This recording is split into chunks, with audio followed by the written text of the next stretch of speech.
ഇടമില്ലാത്തവൻ, അങ്ങനെയുള്ള പട്ടിണി കിടക്കുന്ന, കണ്ണ് കുഴിഞ്ഞ, എല്ലുന്തിയ, വയറൊട്ടിയ, കരിഞ്ഞ് കരിവാളിച്ച കോടിക്കണക്കായ മനുഷ്യൻ ഇങ്ങനെ കിടക്കുമ്പോ അതിലൊന്നും വലിയ മുസ്ലിങ്ങളില്ല, അതിലൊന്നും വലിയ ക്രിസ്ത്യാനികളില്ല. ഈ പാവപ്പെട്ട ഹൈന്ദവ സഹോദരങ്ങളായ കോടാനുകോടി മനുഷ്യർ പട്ടിണിയിലാണ് ഇന്ത്യയിൽ. എന്തേ വാഗ്ദാനങ്ങളൊന്നും പാലിക്കാത്തത് BJP ഗവൺമെന്റ്?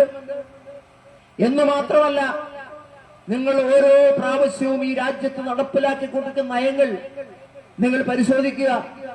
ആ ഓരോ നയങ്ങളും ഇപ്പൊ ഈ ഏറ്റവും അടുത്ത കാലത്തായി ഇന്ത്യയിലെ ജന്തർ മന്ദിറിൽ ലക്ഷക്കണക്കായ വിദ്യാർത്ഥികളും ചെറുപ്പക്കാരും അവിടെ സമരം നടത്തി. എന്തിനു വേണ്ടിയാണ് സമരം നടത്തിയത്? കഴിഞ്ഞ ഏതാണ്ട് 8-9 മാസക്കാലമായി നടന്ന 213 പരീക്ഷകൾ 171 ചോദ്യ പേപ്പർ ചോർന്നു എന്ന് മാത്രമല്ല, ചോർത്തി മാഫിയകൾക്ക് വിൽക്കുന്നു, വേണ്ടപ്പെട്ടവർക്ക് വിൽക്കുന്നു. അതിന്റെ കാരണം, ആ ഒറ്റ കാരണം കൊണ്ട് പുറത്താവുന്നത് ഉൾപ്പെടെയുള്ള ചില പരീക്ഷകൾ മാറ്റിവെക്കുന്നു. വളരെ കഷ്ടപ്പെട്ട് പരീക്ഷ എഴുതിയ എത്രയോ കുട്ടികളാണ് ആത്മഹത്യ ചെയ്തത്. കഴിഞ്ഞ 3 മാസം കൊണ്ട് 33 കുട്ടികൾ നമ്മുടെ രാജ്യത്ത് ആത്മഹത്യ ചെയ്യപ്പെട്ടു. ആരാണ് ഇതിന് സമാധാനം പറയുന്നത്? അതിന്റെ പ്രതിഷേധമായി ഡൽഹിയിൽ നടന്ന ആ പ്രതിഷേധം ഒരു മജിസ്ട്രേറ്റ് നടത്തിയ വികലമായ വർത്തമാനം, അതിന്റെ പേരിൽ അമേരിക്കയിൽ നിന്ന് ഒരു ചെറുപ്പക്കാരൻ സോഷ്യൽ മീഡിയ വഴി ഉണ്ടാക്കിയ പാർട്ടി, ഏതാണ്ട് ലക്ഷക്കണക്കിന് മില്യൺ കണക്കിന് ആളുകൾ അതിൽ അംഗങ്ങളായി CJP എന്ന് പറയുന്ന പാർട്ടി രൂപീകരിച്ചുകൊണ്ട് ഇന്ത്യയിൽ വലിയ സമരം നടത്തി. അതിന് ഐക്യദാർഢ്യം പ്രകടിപ്പിച്ചുകൊണ്ട് രാജ്യത്തെ ഏറ്റവും വലിയ പരിസ്ഥിതി പ്രവർത്തകരിൽ ഒരാളായ സോനം ചൂക് എന്ന് പറയുന്ന ഒരാള് നിരാഹാരം കിടന്നു. 21 ദിവസം കിടന്നിട്ടും പരിഹാരമായില്ല.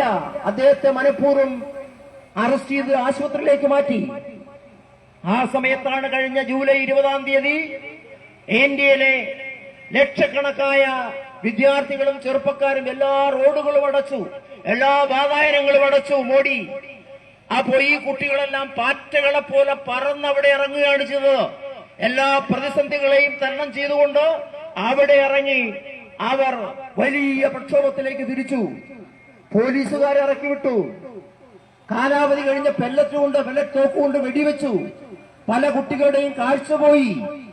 അവിടെ കൂടിയിരുന്ന ലക്ഷക്കണക്കായ വിദ്യാർത്ഥിനികളെ മുമ്പിലേക്ക് പോലീസുകാർ പലതരത്തിൽ വേഷം കെട്ടി BJPയുടെ കേഡർമാർ വന്നു.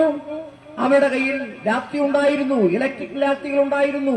ആ ലാത്തിയുടെ അഗ്രത്ത് ലോഹം കൊണ്ടുള്ള സൂചി പോലുള്ള ഭാഗങ്ങൾ ഉണ്ടായിരുന്നു. അതുകൊണ്ട് ഈ പെൺകുട്ടികളെ പിൻഭാഗത്ത് കുത്തുകയും അവർ പൊട്ടി നിലവിളിക്കുമ്പോ ഈ പോലീസുകാർ പൊട്ടിച്ചിരിക്കുകയും ചെയ്യുന്ന രംഗങ്ങൾ നമ്മൾ കണ്ടതാണ്.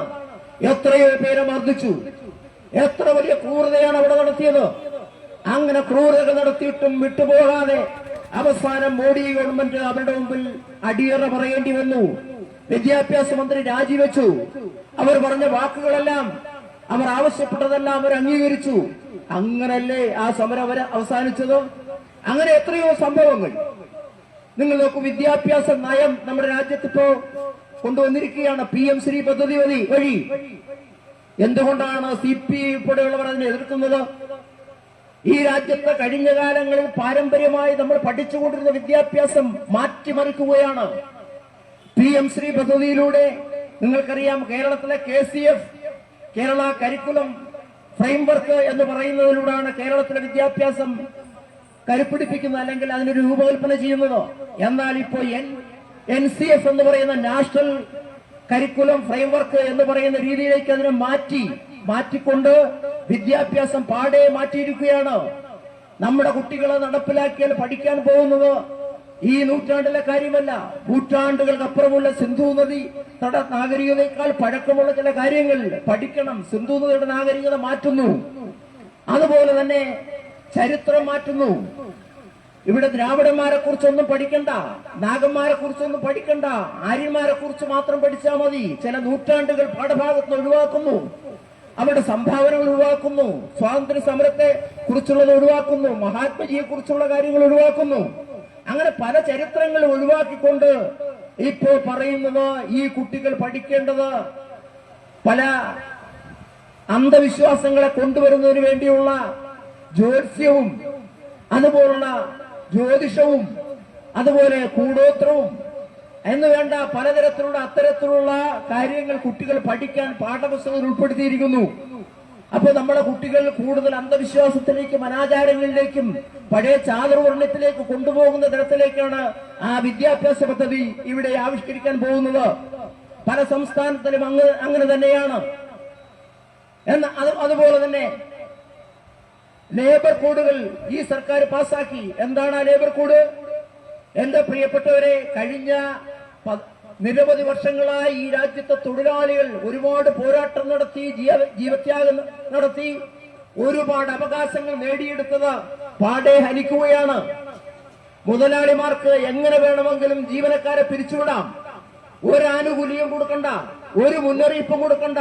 ഏത് ഫാക്ടറിയിൽ നിന്നും ആളുകളെ പിരിച്ചുവിടത്തക്ക തരത്തിലുള്ള പരിപാടികളാണ്, ബില്ലുകളാണ് ഇവിടെ പാസാക്കി, ലേബർ കോഡ് വഴി പാസാക്കിയിരിക്കുന്നത്.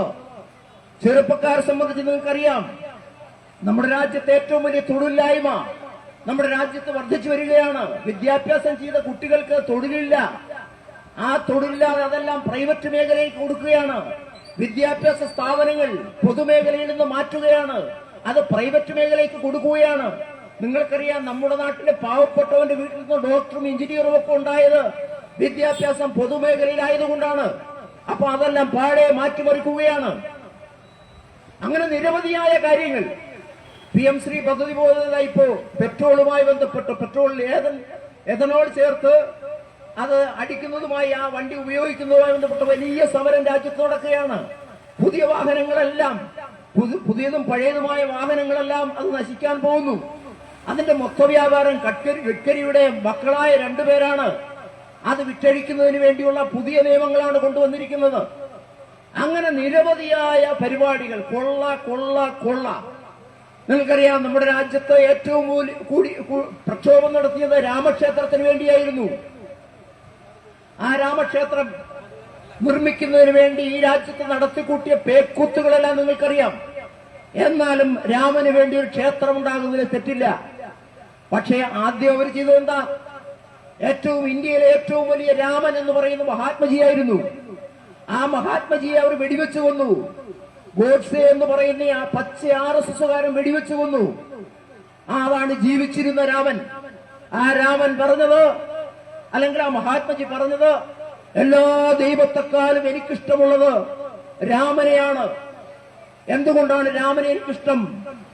സീതാപതിയായ രാമനായതുകൊണ്ടല്ല, ദശരഥപുത്രനായ രാമനായതുകൊണ്ടല്ല, മറിച്ച് ലോകോ സമസ്ത സുഖിനോ ഭവന്തു എന്ന് പറഞ്ഞ ഒരേ ഒരു ദൈവം രാമനാണ്. ആ രാമൻ പറയുന്ന ലോകത്തുള്ള മുഴുവൻ ആളുകൾക്കും സുഖമുണ്ടാകണമെന്നാണ് അദ്ദേഹം പറഞ്ഞത്. അദ്ദേഹം നല്ലൊരു ഭരണാധികാരിയായിരുന്നു. അദ്ദേഹം പറഞ്ഞിട്ടുള്ളത്, മഹാത്മജിയുടെ വാക്കുകളിലൂടെ പറഞ്ഞിട്ടുള്ളത്, ഒരു ഭരണാധികാരി എന്ന് പറയുന്നത് വിശക്കുന്നവന് ഭക്ഷണവും വസ്ത്രമില്ലാത്തവന് വസ്ത്രവും അന്തി ഉറങ്ങാൻ പാർപ്പിടവും ഒരു തൊഴിലും ജീവിക്കാൻ തൊഴിലും കൊടുക്കുന്ന ഏത് ഭരണാധിപനാണോ ആ ഭരണാധിപനാണ് യഥാർത്ഥ ഭരണാധികാരി എന്ന് മഹാത്മജി പറഞ്ഞിട്ടുണ്ട്. അത് കാട്ടിത്തന്നത് രാമനാണ്. ആ രാമന്റെ പേർക്കാണ് ഈ രാജ്യത്ത് വലിയ വിപ്ലവങ്ങൾ നടത്തിയത്, ആ രാമക്ഷേത്രം പണിത്. നിങ്ങൾ ഇപ്പൊ എല്ലാ ദിവസവും പത്രത്തിൽ വരുന്നില്ലേ? ആ രാമക്ഷേത്രത്തിൽ വരുന്ന മുഴുവൻ ഫണ്ടുകൾ അടിച്ചു മാറ്റുന്നു, പൂജാദ്രവ്യങ്ങൾ അടിച്ചു മാറ്റുന്നു. അത് നിർമ്മിക്കുന്നതിന് വേണ്ടി മാറ്റിവെച്ച കോടാനുകോടി രൂപ കൊള്ളയടിക്കപ്പെട്ടിരിക്കുന്നു. ഇതാണോ രാമന്റെ പേരിൽ? ഇതാണോ രാമനായി ദൈവമായി നിങ്ങൾ അംഗീകരിക്കുന്നത്? അപ്പോ ഇതെല്ലാം നമ്മുടെ രാജ്യത്തെ മനുഷ്യൻ ചോദ്യം ചെയ്യേണ്ടതുണ്ട്. പ്രിയപ്പെട്ടവരെ, ഞാൻ കൂടുതൽ വിശദീകരിച്ചു പോകുന്നില്ല. ഇവിടെ നിരവധിയായ കാര്യങ്ങൾ കേന്ദ്ര ഗവൺമെന്റിനെ നമുക്ക് അണിനിരത്താനുണ്ട്.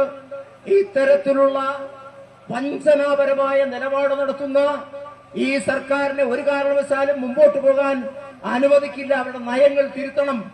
ഈ രാജ്യത്തെ മനുഷ്യന് വേണ്ടി പ്രവർത്തിക്കണം. ഇവിടുത്തെ കോർപ്പറേറ്റുകൾക്ക് വേണ്ടി, അംബാനിക്കും അദാനിക്കും വേണ്ടിയല്ല ഈ സർക്കാർ പ്രവർത്തിക്കേണ്ടത്. നിങ്ങൾക്കറിയാമല്ലോ, അംബാനിയുടെ സമ്പത്ത് ലക്ഷക്കണക്കിന് ഇരട്ടിയായി മാറിയിരിക്കുന്നു, അദാനിയുടെ ലക്ഷക്കണക്കിന് ഇരട്ടിയായി മാറിയിരിക്കുന്നു. പാവപ്പെട്ടവൻ കൂടുതൽ പാവപ്പെട്ടവനായിരിക്കുന്നു. ഒരു നേരത്തെ ഭക്ഷണത്തിന് വഴിയുള്ളവൻ ഒരു നേരത്തെയും ഇല്ലാതായിരിക്കുന്നു.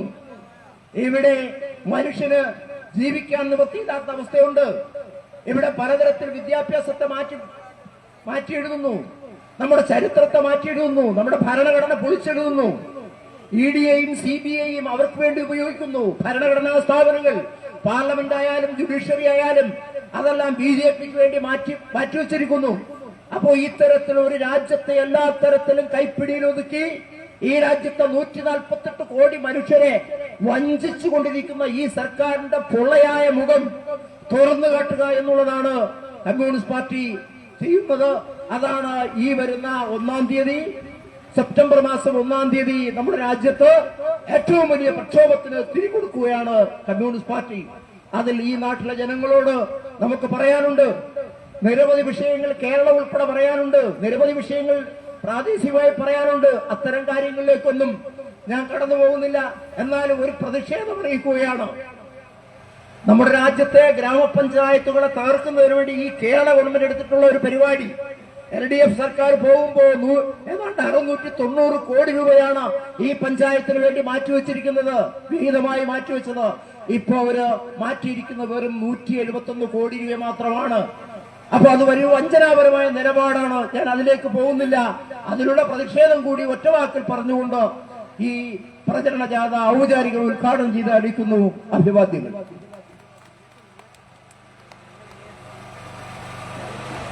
അടുത്തത് സ്വീകരണമാണ്. സ്വീകരണം ഏറ്റുവാങ്ങാൻ വേണ്ടി നമ്മുടെ പതാക കൈമാറി സ്വീകരണം ഇതിന്റെ ക്യാപ്റ്റനായ PS അഭിജിത്തിനെ ക്ഷണിക്കുന്നു. അതുപോലെ വൈസ് ക്യാപ്റ്റൻ, ഡയറക്ടർ എല്ലാവരും ഈ സ്റ്റേജിലേക്ക് വരണമെന്ന് അഭ്യർത്ഥിക്കുന്നു.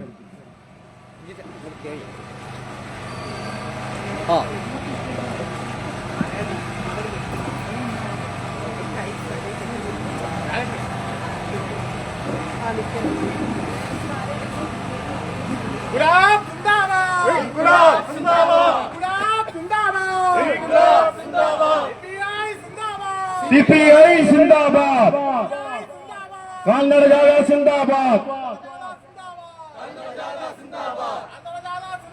കാൽനട ജാഥ സിന്ദാബാദ്, ദേശീയ പ്രക്ഷോഭം സിന്ദാബാദ്.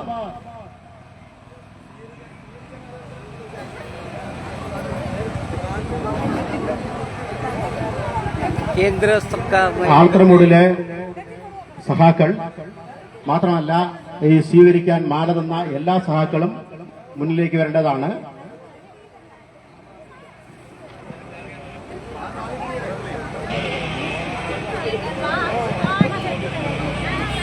പ്രിയപ്പെട്ടവരെ, നമ്മുടെ ജാഥാ ക്യാപ്റ്റനുള്ള സ്വീകരണമാണ് നടക്കുന്നത്. ആലത്തൂർ ബ്രാഞ്ചിലെയും നമ്മുടെ പാർട്ടി ലോക്കൽ കമ്മിറ്റിയുടെ സഹാക്കളെല്ലാം ഇവിടെ സ്വീകരിക്കേണ്ടതാണ്.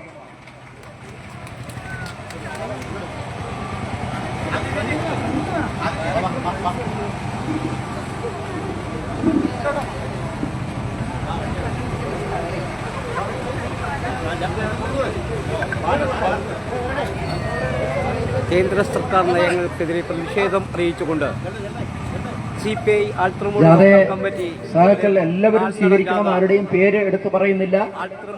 മുഴുവൻ സഹാക്കളും സെക്രട്ടറി ശ്രീ ബുഖാരി ഉദ്ഘാടനം ചെയ്തതിന്റെ തത്സമയ ദൃശ്യങ്ങളാണ് പ്രിയപ്പെട്ട പ്രേക്ഷകരിൽ ഞങ്ങൾ തത്സമയം എത്തിക്കുന്നത്.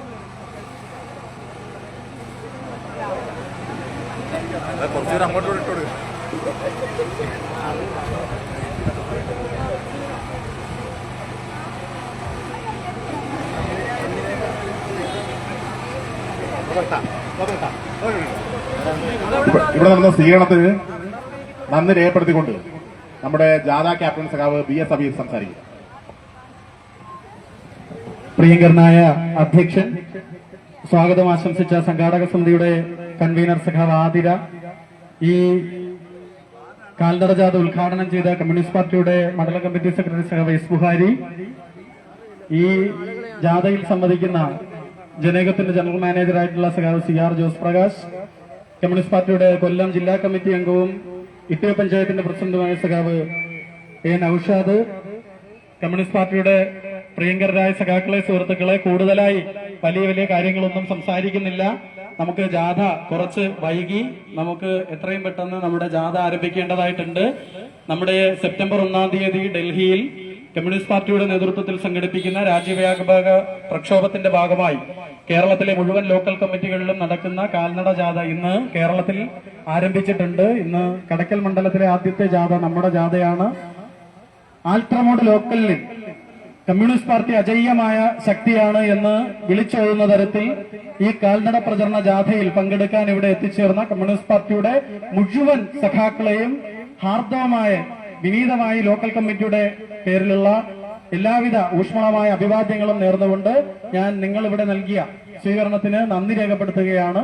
അഭിവാദ്യങ്ങൾ സഖാക്കളെ. സഖാക്കളെ, നമ്മുടെ ജാഥ ആരംഭിക്കുകയാണ്.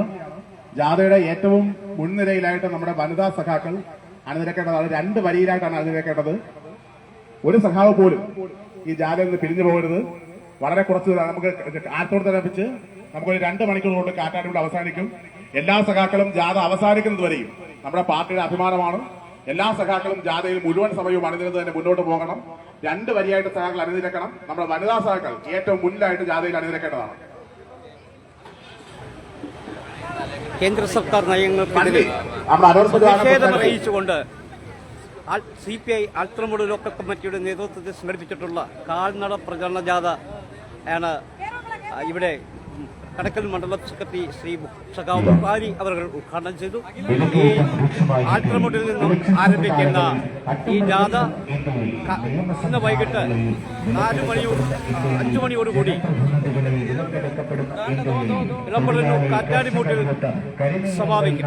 ആ സമാപന സമ്മേളനത്തിൽ CPIയുടെ ജില്ലാ അസിസ്റ്റന്റ് സെക്രട്ടറി ഇസ്ലാം കെ ധാനിയൽ ആ സമാപന സമ്മേളനം ഉദ്ഘാടനം ചെയ്തുകൊണ്ട് സംസാരിക്കും.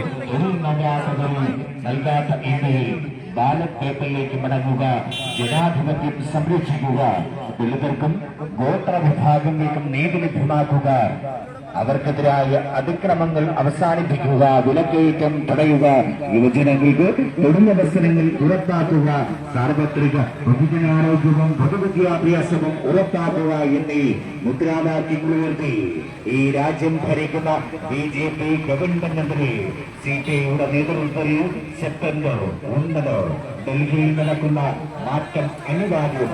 ബദലാവ് ജരൂരി ഹൈ, ഡൽഹി ചലോ മാർച്ചിന് മുന്നോടിയായി CPI ആൽത്രമൂട് ലോക്കൽ കമ്മിറ്റിയുടെ നേതൃത്വത്തിൽ കാൽനട പ്രചരണ ജാഥ ഇതാ ഈ വഴിക്കാരയിലൂടെ കടന്നു വരുകയായി. Indian communist party Althramood local committee secretary സഖാവ് PS അഭിജിത്ത് ക്യാപ്റ്റനും കടക്കൽ ഗ്രാമപഞ്ചായത്ത് വൈസ് പ്രസിഡന്റും ഇന്ത്യൻ കമ്മ്യൂണിസ്റ്റ് പാർട്ടി മണ്ഡലം കമ്മിറ്റി അംഗവുമായ സഖാവ് P ആദർശ് ജാഥാ ക്യാപ്റ്റനുമായി ജാഥാ ഡയറക്ടറുമായി ASFന്റെ സംസ്ഥാന വൈസ് പ്രസിഡന്റ് സഖാവ് AS കൃഷ്ണപ്രിയ വൈസ് ക്യാപ്റ്റനുമായി ജാഥയെ ഈ ജാഥ ഈ വഴിക്കാരയിലൂടെ കടന്നു വരികയായി. ഈ കടന്നു വരുന്ന വീടുകളിൽ ആയിരങ്ങൾ പതിനായിരങ്ങൾ നൽകിയ ആവേശജനമായ സ്വീകരണങ്ങൾ ഏറ്റുവാങ്ങിക്കൊണ്ട് ഇതാ ഇന്ത്യൻ കമ്മ്യൂണിസ്റ്റ് പാർട്ടി നയിക്കുന്ന ആവേശജനമായ കാൽനട പ്രചരണ ജാഥ ഈ വഴിക്കാരയിലൂടെ കടന്നു വരികയായി. ഏതാനും നിമിഷങ്ങൾക്ക് മുമ്പ് ആൽത്രമൂട്ടിൽ ഇന്ത്യൻ കമ്മ്യൂണിസ്റ്റ് പാർട്ടി മണ്ഡലം കമ്മിറ്റി സെക്രട്ടറി സഖാവ് S ബുഖാരി ഉദ്ഘാടനം ചെയ്ത ജാഥ കാറ്റാടിമൂട്ടിൽ സമാപിക്കുമ്പോൾ സമാപന യോഗം ഉദ്ഘാടനം ചെയ്തുകൊണ്ട് ഇന്ത്യൻ കമ്മ്യൂണിസ്റ്റ് പാർട്ടി ജില്ലാ assistant secretary Sam K Daniel ആയിരങ്ങളെ പതിനായിരങ്ങളെ അഭിസംബോധന ചെയ്ത് സംസാരിക്കുകയാണ്.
വിലക്കയറ്റം രൂക്ഷമായ ഇന്ത്യയിൽ ഇലക്ഷൻ സംവിധാനങ്ങൾ അട്ടിമറിക്കപ്പെടുന്ന ഇന്ത്യയിൽ നിയമ സംവിധാനങ്ങളെ വിലക്കെടുക്കപ്പെടുന്ന ഇന്ത്യയിൽ ജനപ്രതിനിധികളെ വിലക്കെടുക്കപ്പെടുന്ന ഇന്ത്യയിൽ തൊഴിലാളി കർഷക വിരുദ്ധ കരിനിയമങ്ങൾ നടപ്പിലാക്കുന്ന ഇന്ത്യയിൽ വിദ്യാർത്ഥി സമരങ്ങളെ ചോരയിൽ മുക്കുന്ന ഇന്ത്യയിൽ പരീക്ഷകൾ അട്ടിമറിക്കുന്ന ഇന്ത്യയിൽ ദളിത് ന്യൂനപക്ഷങ്ങളെ ആക്രമിക്കുന്ന ഇന്ത്യയിൽ യുവാക്കൾക്ക് തൊഴിൽ നൽകാത്ത ഇന്ത്യയിൽ ബാലറ്റ് പേപ്പറിലേക്ക് മടങ്ങുക, ജനാധിപത്യം സംരക്ഷിക്കുക, ദളിതർക്കും ഗോത്രവിഭാഗങ്ങൾക്കും നീതി ലഭ്യമാക്കുക, അവർക്കെതിരായ അതിക്രമങ്ങൾ അവസാനിപ്പിക്കുക, വിലക്കയറ്റം തടയുക.